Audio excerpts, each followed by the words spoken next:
दोस्तों आज की कहानी है साधु और चूहे की कहानी। जी हाँ दोस्तों, आज के इस वीडियो में हम बात करेंगे साधु और चूहे की कहानी के बारे में।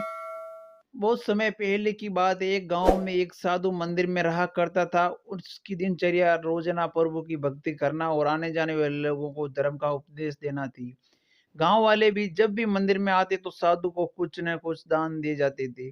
इसीलिए साधु को भोजन और वस्त्र की कोई भी कमी नहीं थी। रोज भोजन करने के बाद साधु बचा हुआ खाना छींके में रखकर छत पर टांग देता था। समय ऐसे ही आराम से निकलता रहा। कुछ वर्ष बीत गए, लेकिन अब साधु के साथ एक अजीब सी घटना होने लगी थी। वह रोज खाना छींके में रखता था और गायब हो जाता था। साधु ने परेशान होकर इस बारे में पता लगाने के लिए कुछ निर्णय किया। उसने रात को दरवाजे के पीछे से छिपकर देखा कि एक छोटा सा चूहा उसका भोजन निकाल कर ले जाता, और दूसरे दिन उन्होंने छींके को और ऊपर कर दिया ताकि चूहा उस तक न पहुंच सके। लेकिन ये उपाय भी काम नहीं आया।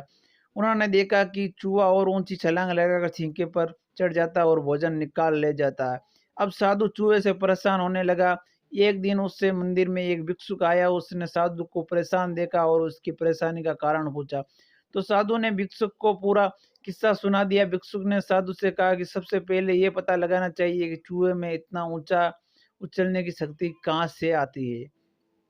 दोनों ने मिलकर पता लगाना चाहा कि आखिर चूहा भोजन कहाँ ले जाता है।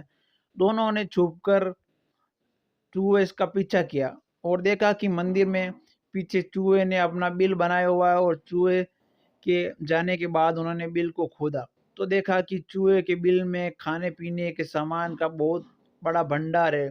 तब भिक्षुक ने कहा कि इसी वजह से ही चूहे में इतना ऊपर उछलने की शक्ति आती है।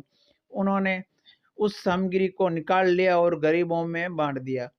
जब चूहा वापस आया तो उसने वहां पर सब कुछ खाली पाया।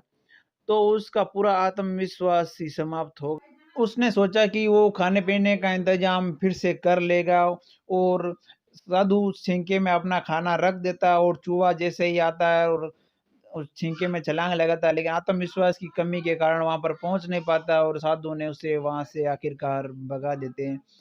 तो दोस्तों, हमें इस कहानी से क्या सीख मिलती है? हमें कहानी से ये सीख मिलती है कि आत्मविश्वास की हमें कभी भी कमी नहीं होनी चाहिए, हमें आत्मविश्वास रखना चाहिए। संसाधनों का अभाव में आत्मविश्वास की कमी हो जाती है, लेकिन इसीलिए जो भी दोस्तों, वीडियो पसंद आए तो लाइक कर दीजिए और चैनल को सब्सक्राइब ज़रूर कर दीजिए ताकि ऐसे वीडियो आपको मिलते रहे। तब तक के लिए बाय बाय, जय हिंद। नेक्स्ट वीडियो में ज़रूर मिलेंगे।